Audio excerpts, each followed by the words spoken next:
I've noticed how no matter what I do, it always ends up circling back to dinosaurs. Mostly since it doesn't matter who you are, how old you are, everybody loves dinosaurs.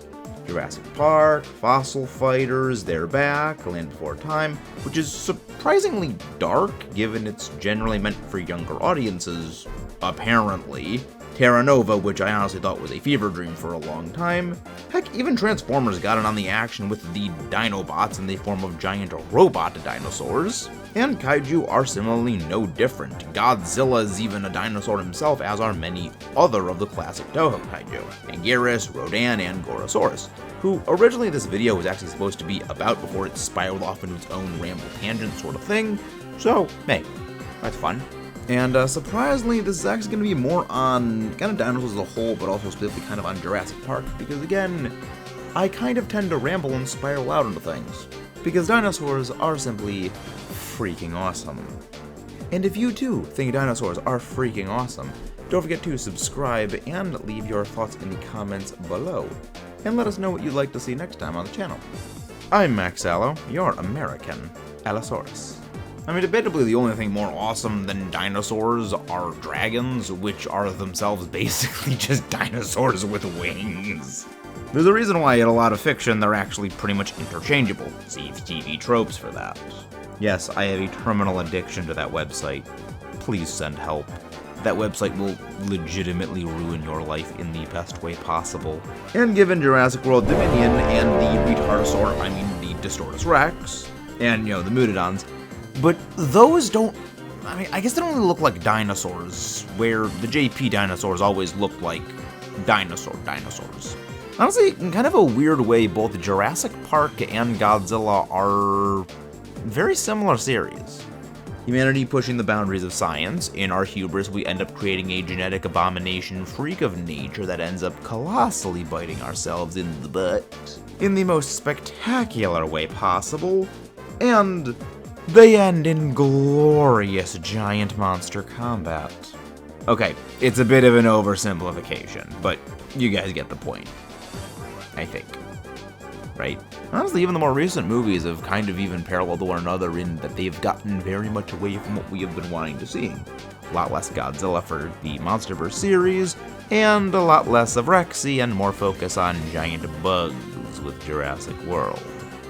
Honestly, I really would have given anything to see Rexy and Spino tag team the Giganotosaurus like was one of the original plans, even though Giganotosaurus did nothing wrong. On its own, the Jurassic Park series is kind of a strange one. The writing was always actually fairly intelligent, at least insofar as the stupidity the in-story humans display was very deliberate on the part of the writing. It was only meta-contextual. The lysine contingency was deliberately there to show humanity has no idea what they are doing. The frog DNA, where they change from female into male so that they can end up reproducing on their own. Unforeseen consequence, because again, the hubris overriding and not really considering how do these animals actually work, because we have literally millions of years of evolution separating the two of them, and we are literally cramming in other genes that were not meant to be there. What we created were not really dinosaurs, but yet we expected them to operate as though they were things that were around today. Honestly, of the original trilogy, the Lost World was actually kind of my favorite of them, and I'll be honest, I really like Jurassic Park 3. I know a lot of people might rag on it for it being kind of a dumb, silly movie, but that's kind of the reason why it's good. Unlike the others, it's not, long and overblown and does, kind of try to espouse some philosophical, intellectual thing. It's literally like an hour and a half, and it's just there to get to some cool dinosaurs doing cool dino things. It knows why you're there, and actually respects you for that. That's kind of my issue with the Jurassic World trilogy is it tries to kind of do this half and half of you want the cool dino stuff, but at the same time it tries to take some sort of like moralish high ground, which we're not really gonna get into that much, but it's like, I don't know. Like it's weird. It wants to kind of do the clever writing. It'll even actually poke fun at some things about, the moral high ground writing, but yet also try to deliver like spectacle fight things. But I don't know, it feels like the things kind of clash, and it's like, two different people trying to come up with the ideas, but that's sort of, again, a whole separate other matter altogether. And then we're not even going to get into Rebirth, where the frickin' chimera abominations, which don't even feel like dinosaurs anymore. But kind of actually something that, at least is just kind of my personal thoughts on when it comes to dinosaurs, at least in, fiction and Jurassic Park, especially, is should the JP dinosaurs be accurate, or again, like, dinosaurs in deliberately entertainmentative media be accurate? No, they should not. Yes, real dinosaurs were much more feathered, but Jurassic Park 3 actually has a very good point at getting this across. Dr. Alan Grant kind of is almost snarking at the kind of the audience and kind of the series itself. It's very, very well done metacontextually about what the Jurassic Park dinosaurs were. They're not dinosaurs. They were genetically engineered theme park monsters. They were designed to be what people thought dinosaurs looked like, even when back then there was evidence to suggest the feathered dinosaurs. They weren't these, scaly, basically like a Godzilla-like creatures where, it was scaled bodies, and they were more actually like, the dinosaurs in Jurassic Park are actually a lot thinner than, like, what they realistically would be. They look almost emaciated. But because we don't actually know how big the skin is, we don't actually know what their flesh tone would be. And of course, their color scheme would be, because they, again, evolved into birds, would generally be a lot brighter, a lot more vibrant. And definitely more vibrant and colorful dinosaurs can work. I mean, Fossil Fighters does this fantastically, where there is a surprising amount of visual nuance in the designs of a lot of the Fossil Fighters Vivosaurs. And it really does make them a lot more memorable. But it also makes them very complex. One thing that I gotta really give credit to the Jurassic Park movies for is, despite them being, realistic CGI dinosaurs and animatronics and some of the things, they're surprisingly simple designs. At least for the ones from generally Jurassic Park 1 to Jurassic Park 3. When it comes to later stuff, I will be truly honest. I don't remember what the Giganotosaurus looks like from Jurassic World Dominion. I, from memory, can't really say what the Indominus Rex looks like, other than a just basically more monstrous T-Rex with longer arms. Any specifics, I don't really know. I only remember Blue has a blue stripe on herself because it's literally in her name, and the same actually applies to the original Jurassic Park Dilophosaurus. The designs are just kind of a bit too complex to really remember and kind of, I guess, draw from memory. But, I mean, if my drawing skills were not complete crap, I could draw the original Jurassic Park raptors from memory. The Ceratosaurus from Jurassic Park 3, I remember him for being big red. The Spinosaurus was that purplish, brownish, reddish color in certain areas with that big, nice semicircular sail. And, Rexy and the rest of the T-Rexes, well, they were big, green, mean terrors. They were simple, but they stuck out and they stick in your memory. A kind of a good comparison is actually the Pokemon Archeops and the Pokemon Aerodactyl. As a Pokemon, I love Archeops way more than I love Aerodactyl. But bros unite. Or but brozos.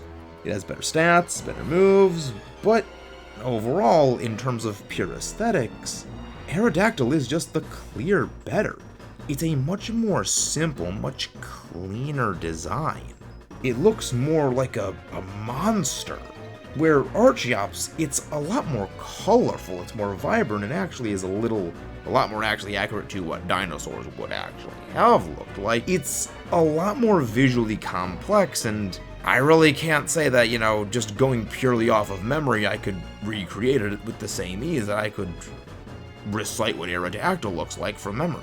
As someone who does love dinosaurs, the actual truth of dinosaurs, and also loves monster movies, I'd rather say I would take the completely, wholly inaccurate, but much cleaner looking Jurassic Park 3 Spinosaurus with those big meat hook claws, that giant half circle sail, and the less accurate head shape, as opposed to the much more accurate and true to form, weird backwards facing hands that looks like a frickin' 2x4 running along its back, and with a color scheme that looks like it was made by the director's kindergartner.